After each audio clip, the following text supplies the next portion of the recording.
Béav, il y avait la Gemara dans Ta'anit, dans Chavav, Daf Chavav ou Daf Lamed à la fin.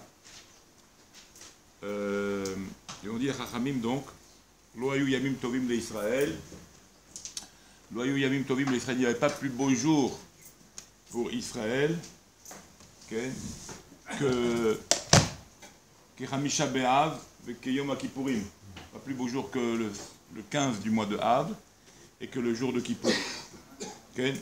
Pourquoi? Chez Bnot Israël, Yotzot, ils allaient, ils dansaient, ils faisaient un machol, ils faisaient une danse, tous main dans la main. Elles dansaient, elles disaient Baruch Sana Enecha, regarde. C'était le jour des Shidduchim. C'était le jour des Shidduchim. Alors j'ai vu un remède extraordinaire qui est marqué là-bas dans la Gemara à la fin, au Daf Lamed, que la dit là-bas, Kadosh Baruch Hu, il va faire des mcholot avec les tzadikim. Il va faire des danses, des machol. Comme pour les machol, les filles faisaient des machol. Il se prêtait des... Il était Shoalim, il se prêtait les habits l'une de l'autre. La fille du roi, il prêtait des habits au Kohen Gadol, et comme ça, il se prêtait des habits, tous des habits blancs, afin qu'il n'y ait pas de différence. Et ils dansaient main dans la main, et ils descendaient ensemble, et toutes les filles faisaient des groupes de danse comme ça, et ils disaient aux bachour, allez, celui-là qui avait un bachour qui voulait se marier, il était poney là-bas, il allait là-bas dans la région, dans les kramim, il regardait, et il lui disait, regarde. Un lui disait, regarde la famille, un lui disait, regarde la beauté, et celle qui était Mechoeret, alors elle lui dit, elle lui dit, seulement que tu me donnes de l'argent, après je vais me faire belle, t'inquiète pas. Tu vois là, je suis pas très belle, mais si j'ai un peu d'argent, je suis pas très belle parce que je suis pauvre quelque part. Mais dès que j'aurai un peu d'argent, alors t'inquiète pas, tu me donnes un peu d'argent, tu verras que l'affaire ira. Ça sera bien. En tous les cas, c'était des jours de Gdusha, des jours de Tahara. Il n'y avait pas comme ces deux jours-là, comme Kippour. Alors, Kippour et tout Béav. Alors on pourrait dire que Kadosh Baruch Hu, lui aussi, va faire des machol, des danses avec les tzadikim. Comme ça va être, la petite labo. Alors, c'est quoi ce nyan de machol? C'est quoi ce nyan de rond, là, d'être en rond, comme ça, et de danser? Comme ça, lui, c'est saviv, et ekef. C'est comme tout autour, on fait un rond, et on fait un ekef. Et si tu fais attention, ça va bien avec la suite de cette Mishnah qui nous dit que les filles se prêtaient le linge, et de blanc, de couleur, afin qu'il n'y ait pas de différence. La pauvre, la riche, tu ne vois pas de différence. Tu vois pas de différence. Un peu, c'est quoi le sujet du machol? Extraordinaire. C'est quoi le sujet du rond? Il n'y a pas ni haut, ni bas, ni premier, ni dernier. C'est rond, c'est un circuit fermé, comme on dit. D'accord? Donc, il n'y a pas, comme eux, ces filles la faisaient, la même chose, il va avoir la petite labo avec tout le Ham Israël qui sera appelé Tzadikim, va mer Kulam Tzadikim, il va faire des rondes, avec Kadosh Baruch Hu, il va nous faire des rondes, et il n'y aura plus de différence l'un avec l'autre. Et donc, ça veut dire quoi? Il n'y a plus de différence. Ça veut dire que tout le nyan de Kina, de Sina, de Taharut va être éliminé. Il n'y aura plus, parce qu'il n'y aura plus ces différences comme ce machol, comme ce rond de danse, où il n'y a pas ni haut, ni bas, ni premier, ni dernier, ni avant toi, ni après moi. Donc c'est extraordinaire. D'accord? Et donc c'est un petit peu ça l'idée du machol qui était fait par les jeunes filles pour montrer qu'il n'y avait pas de différence chacune l'une des autres. Comme ça, la petite labo avec beaucoup les tzadikim, il n'y aura pas de différence d'un tzadik à un autre, d'un juif à un autre juif. Tout le monde sera à la même égalité, on va dire. Mais ce qui est extraordinaire, alors j'ai vu un peu plus loin, j'ai dit attends, viens, on fait le calcul. Si je prends, alors ça c'est la pointe, la cerise sur le gâteau. Alors, si vous comptez, maintenant c'est tout Béav, cette journée-là extraordinaire de Shidduchim. Si vous comptez la 15e lettre de Aleph, Bet, Yud, donc on a 10 lettres, après Yud, Raf, Lamed, Men, Nun, Samer. Qu'est-ce que c'est Samer? C'est rond, extraordinaire. C'est-à-dire qu'on vient dans cette même notion-là, que la 15e lettre qui vient allusionner à tout Béav, qui est le 15 du mois de Av, c'est aussi la lettre Samer. La lettre Samer qui est ronde par définition, donc qui ramène le sujet de pas, il n'y a pas de différence. C'est une lettre où il n'y a pas de différence, il n'y a pas premier, dernier, grand, petit, tout ça. Il n'y a pas de différence. Comme ces jeunes filles dansaient ensemble, sans aucune différence, ils se prêtaient les habits blancs, ils se partageaient les habits. Et on ne voyait pas la riche de la pauvre. Comme ça, la de Lavo, on ne verra pas chez le juif un evdel du tzaddik ou du moins tzaddik. Il n'y aura pas de différence, on sera tous bémachol. C'est pour ça que c'est un jour important comme le jour de Kippour. Pour Kippour, alors on peut dire, il y a marqué là-bas aussi, j'ai vu que elle sortait dans les kramim, elle sortait dans les vergers, et elle disait, regarde, toi Bachour, regarde. Okay.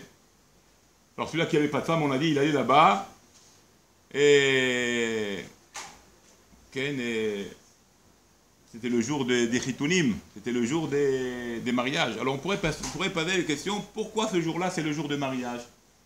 Qu'est-ce qui a fait que tout Béhav est un jour de mariage?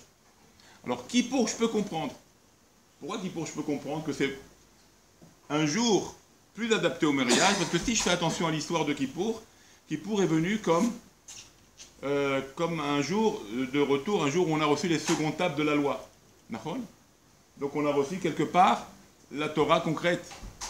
Dieu s'est marié avec nous. On a reçu la Selicha. On est revenu à être Knesset Israël avec Akadosh Baruch Hu. Donc on a repris notre place de Kala avec Akadosh Baruch Hu. Ou bien Shavuot. Il y a des Moadim qui sont adaptés au Chitoun, qui sont adaptés au mariage. Shavuot, c'est Matan Torah, c'est Knesset Israël avec Dieu et nous qui se marions. Kippour, la même chose.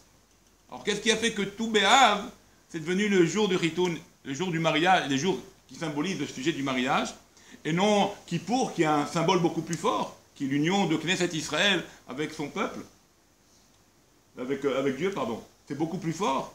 Alors pourquoi tout Béhav, c'est devenu le jour, c'est le jour, allez, tous les jeunes, allez là-bas, Bachour, et regarde, et toi regarde, et vois quelle est la fille que tu dois dire. C'était l'Ishma, c'était Gdusha et Tahara. Les Chachamim n'ont pas fait quoi que ce soit à ça. Tous les autres jours, il était en bagarre. Sniout. Ces deux jours-là, Kippour et ça, c'était spécial. Kippour, bon, on comprend, c'est un jour de Sira, c'était un jour du pardon, donc il n'y avait pas le sujet du péché qui pouvait. Mais ce qui est le plus étonnant, c'est tout Béhav. Comment tout Béhav est devenu aussi grand que Kippour dans ce sujet-là, où il y a le Chitoun, où il y a une possibilité de Chitoun, qui a priori, on ne voit pas le sujet de Chitoun dans tout Béhav. C'est pas comme Kippour, comme je viens d'expliquer, où il y a eu le don de la Torah, la seconde table, et donc quelque part, le inyan de l'attachement entre Dieu et Israël, qui ressemble à Chitoun. Alors on aurait dû faire le mariage ou le sujet de faire des rencontres le jour de Kippour. Pourquoi tout Béhav? D'accord. Alors en fait, la raison, elle est simple. Le tam, il est simple. Parce que si on fait attention à ce que dit la Gemara, là-bas, vous verrez ça dans Daf Havav, Maseret Ta'anit, ce qui est extraordinaire, c'est que la Gemara, là-bas, donne les Ta'amim. Elle donne des Ta'amim différents. Pourquoi il y a eu, qu'est-ce qui s'est passé à tout Béhav? Et deux raisons essentielles, et là c'est ça qui va nous faire le lien avec le mariage à tout Béhav, les mariages à tout Béhav, c'est qu'il s'est produit à tout Béhav que les Shvatim, tous les Shvatim, c'est Outrou Shvatim Zebeze. On a permis aux Shvatim, avec Bnot Zelophrad, rappelez-vous, donc il y a eu une interdiction à Davar, c'est comme ça qu'on apprend, seulement cette génération-là, comme ça ils ont fait Rahamim la Dracha, seulement ces générations-là du désert, qui étaient interdites de se marier avec une autre tribu, ils devaient réserver la tribu à la femme qu'il a pris, à la tribu où elle rentre. Et c'était pour les Bnot Zelophrad, parce que s'ils allaient se marier avec quelqu'un d'une autre tribu, ça allait causer des problèmes. La part d'héritage de la terre va à l'homme. Alors ils allaient passer chez leur... Donc c'était quelque part l'ordre de dire que vous resterez avec... Vous allez vous marier avec votre tribu, afin que la part ne soit pas mémaète. On ne soit pas mémaète, on ne va pas diminuer la part du Shevet des Bnot Zelophrad. Mais ça a duré justement jusqu'à cette période-là. Et à tout Béhav,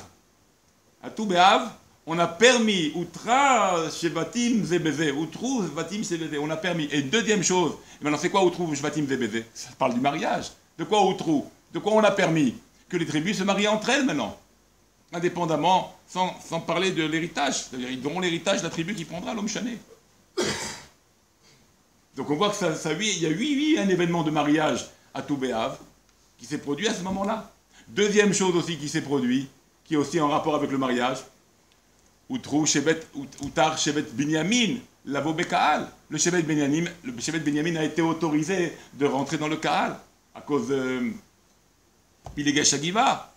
Pilegesh Hagiva, la fameuse histoire avec ce Lévi là, qui avait cette Piléguèche là, il est parti bon, rapidement, hein, vraiment rapidement. Il est arrivé dans la ville, là-bas il y a les goïms, le goïm dit non, on ne va pas dormir là, on va dormir ailleurs, on va dormir chez les juifs, ils ont marié chez les juifs, ils sont arrivés dans la région des Binyamin, okay, et là-bas personne n'a voulu les accueillir, aucun n'a voulu les accueillir, il y a un petit vieux qui a dit moi je vous donne, mais je ne suis pas de la tribu Binyamin, mais je vais vous donner l'hospitalité, et ils sont venus tous les gens de Binyamin, bagarre, un peu comme Lot, donne-nous le bonhomme qui est rentré chez toi, il a dit je vais vous donner ma fille, ma femme, le Lévi, ça s'appelle Piléguèche. Et l'autre qui a pris en invité chez lui, donc ce vieillard-là, il avait une fille, il a donné aussi sa fille. Bah, sauf ils ont massacré la femme, toute la nuit ils l'ont massacrée.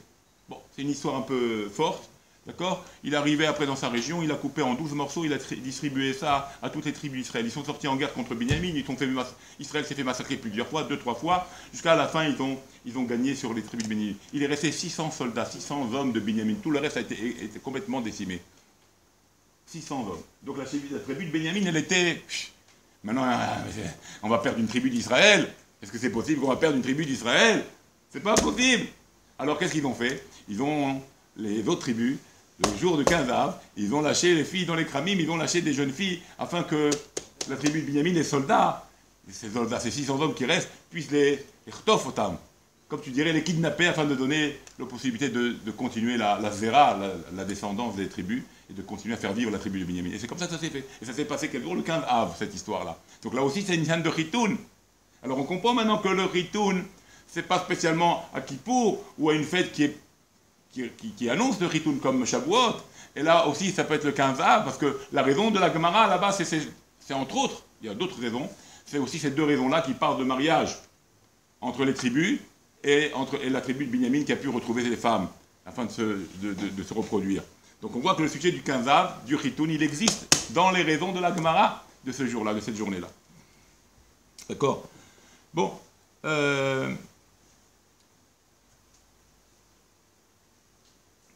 Okay.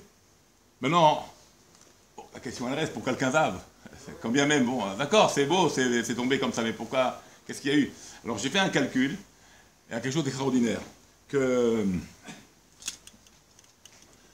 la chose elle est comme ça. Quand Akadosh Baruch Hu il a créé le monde, il a créé le Marloquet, Rabbi Shua, Rabbi Eliezer, il a créé le monde le 25 Elul. Ok?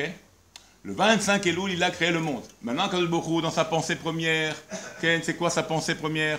C'est quoi sa marchava? C'était pourquoi? Pour faire le Ham Israël. Parce que le Ham Israël, il l'appelait Réchit. Comme la Torah l'est appelée Réchit. Donc il a voulu faire un peuple qui va étudier la Torah afin d'être complètement attaché à Kadosh Baruch Hu. Et Dieu ne peut pas créer le monde s'il n'est pas appelé un roi. Donc il a créé le monde pour qu'il soit appelé roi, mais il n'y a pas un roi sans peuple. Donc il va créer le peuple d'Israël. Donc dans sa pensée, avant même du monde, dans la pensée première de la création du monde, c'est un aboutissement. L'aboutissement, c'est d'arriver à Israël. Et pas seulement Israël, et là, une Israël avec sa Torah, pour être lié avec Kadosh Baruch Hu. D'accord? Donc c'est quelque chose d'extraordinaire. D'accord? Alors maintenant, pourquoi je vous parle de ça? Quel rapport avec le 15 av? Et là, on va comprendre pourquoi c'est le 15 av et pas un autre jour. Le lien du mariage. De cette célébration-là du mariage.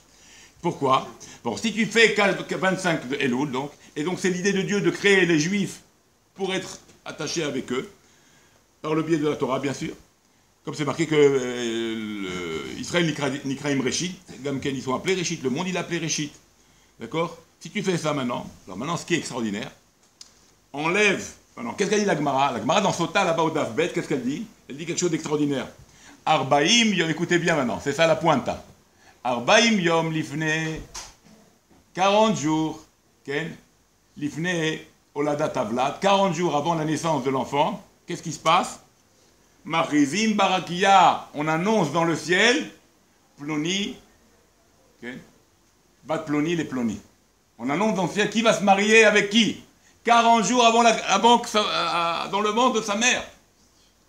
Alors maintenant, extraordinaire, c'est 40 jours à 25 Elul, qui était le jour de la création. Enlève 40 jours du 25 Elul, ça tombe quel jour? Le 15 av. Vous avez compris l'idée? Le 15 av, ça tombe 40 jours avant. Et le 15 av, c'était quelque part la préparation dont je veux me marier dans ma pensée déjà avec celui-là, avec celle-là, celui-là, avec celle-là, Israël avec Dieu. Tu comprends? C'est pour ça que c'est un jour déjà qui va être réservé au Chitoun, qui va être réservé au mariage, le 15 av. Compris l'idée? Ordinaire. Bon, ça c'est une petite... c'est ce que j'ai noté. Ok? Parce que c'est Allah Marshaba, 40 jours avant qu'il ouvre. La création du monde déjà, Allah Marshaba d'être attaché avec Israël. Qui va être son couple, qui va être le couple d'Akadosh Baruch Hu.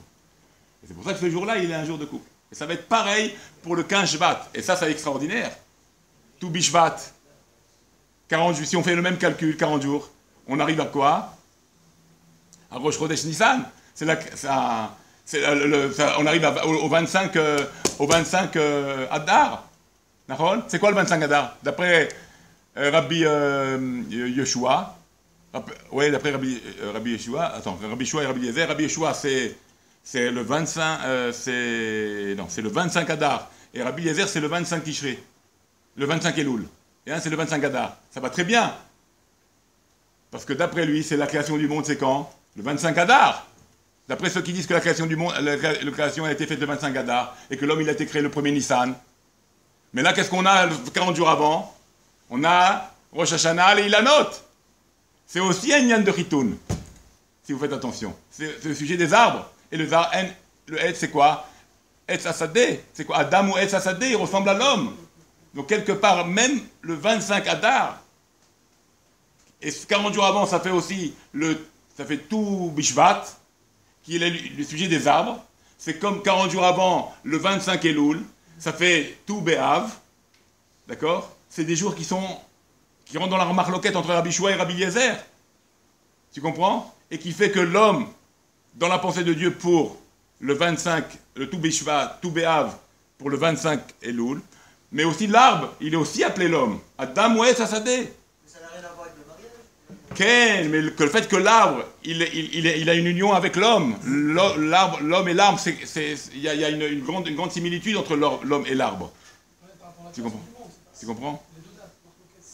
C'est une grande similitude. Le tronc, les racines, le feuillage. D'accord? On en parlera un jour de ça également. Vous voyez l'idée? Donc c'est des jours qui sont... Et c'est pour ça qu'on en a fait Rosh Hashanah, là il a note ce jour-là. Et tout Béa, on en a fait pas Rosh Hashanah, c'est pas un Rosh Hashanah, et là c'est le jour du Chitoun. C'est le jour qui est favorable au Chatunot. 40 jours avant. Okay. Bon, ok, on va s'arrêter là. C'est-à-dire, on continuera demain. J'ai encore écrit quelques petits points là-dessus. Bye.